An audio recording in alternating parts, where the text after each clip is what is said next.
bless the family leader.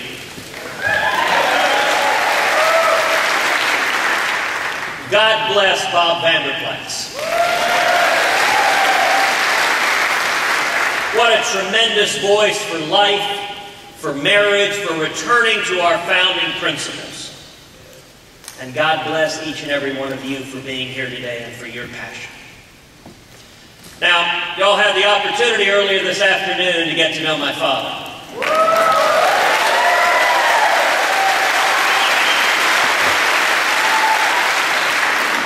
And as you saw, my dad is very soft-spoken.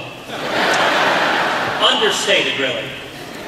And I will confess I am today violating what had been a cardinal rule, which is never, ever, ever follow my father at the podium. But I do have to share with y'all a bit of bad news. By virtue of each of you being here today, on Monday morning, you're going to be audited by the IRS.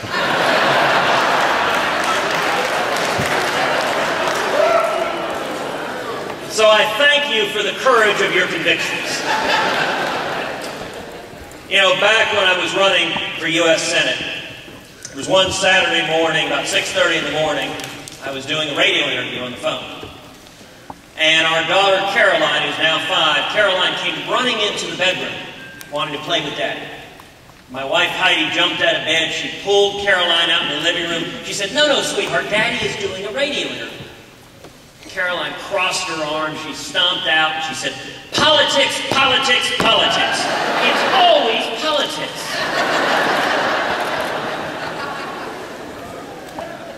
And you know, if you look at politics, if you go back to the original Greek, politics had two parts. Poly, meaning many, and ticks, meaning blood-sucking parasites.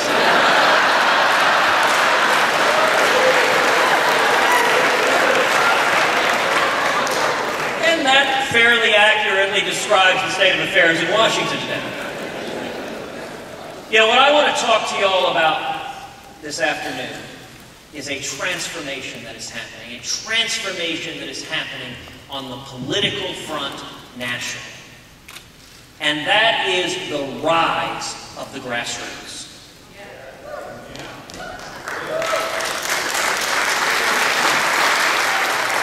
There is a divide of Washington versus the people. And we have been saying over and over again, the people rising up and saying, look, career politicians in both parties have let us down. We need to get back to the Constitution and the principles that made this country strong.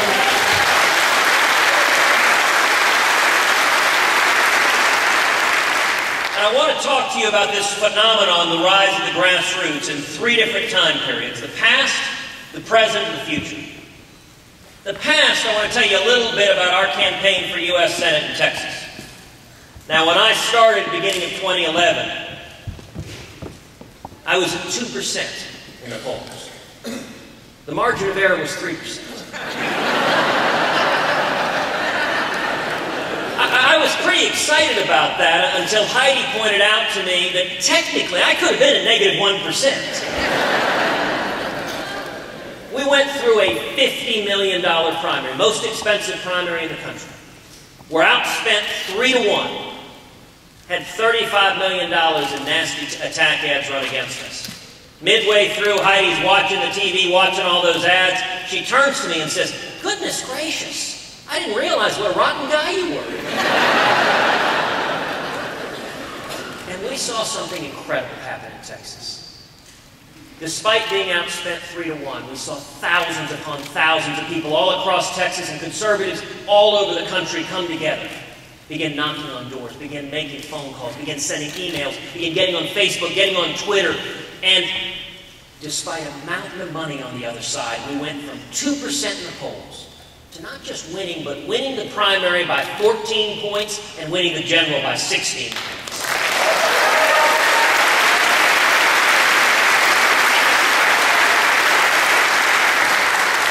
That's a testament to the power of the grassroots. That's a testament to what each and every one of you are here doing today. All of the powers that be said it could not be done. It was impossible.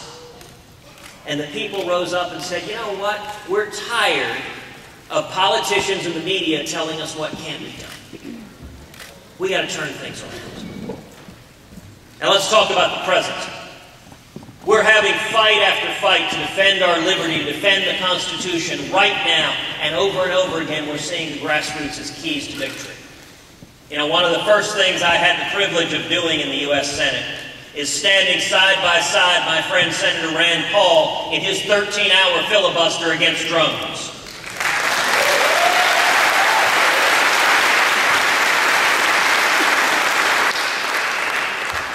If Washington politics controlled the outcome of that, that was an impossible fight.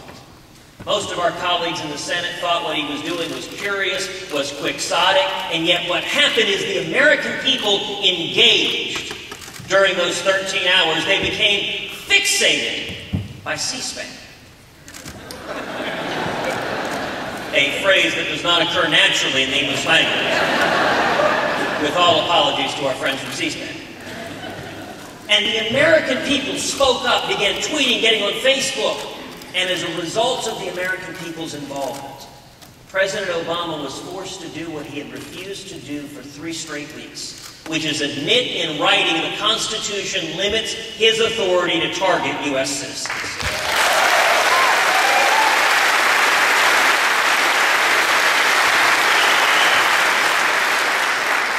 Another example was guns. Following the tragic shooting in Newtown, Connecticut, President Obama came out and said, not that we're going to go after violent criminals. And I think we should come down on violent criminals like a ton of bricks.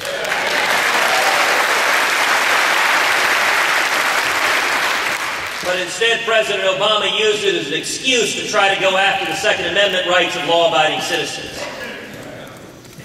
And Vice President Joe Biden, yeah, the nice thing is you don't even need a punchline.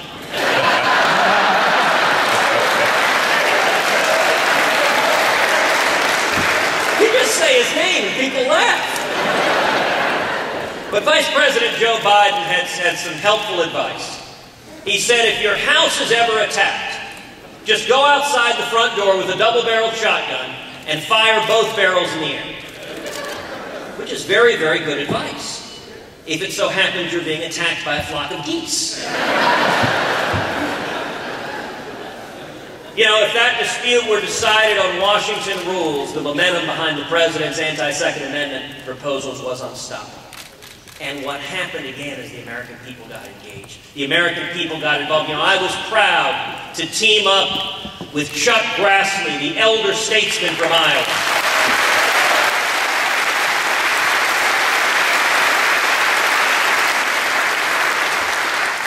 We introduced a bill that was called the Grassley-Cruz legislation. It was the law enforcement alternative that said, listen, let's go after violent criminals, but let's protect the Second Amendment.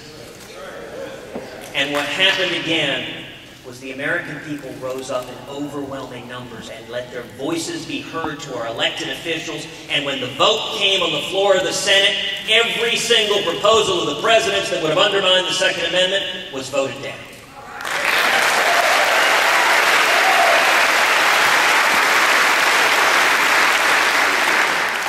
We're seeing another example right now on immigration, where, according to the rules of Washington, an awful lot of folks in Washington want to repeat the mistakes of the past, to grant amnesty, grant legalization first, and sometime maybe in the future secure the borders. Now, I think that would be a grave and foolish mistake, and the American people want to secure the borders first.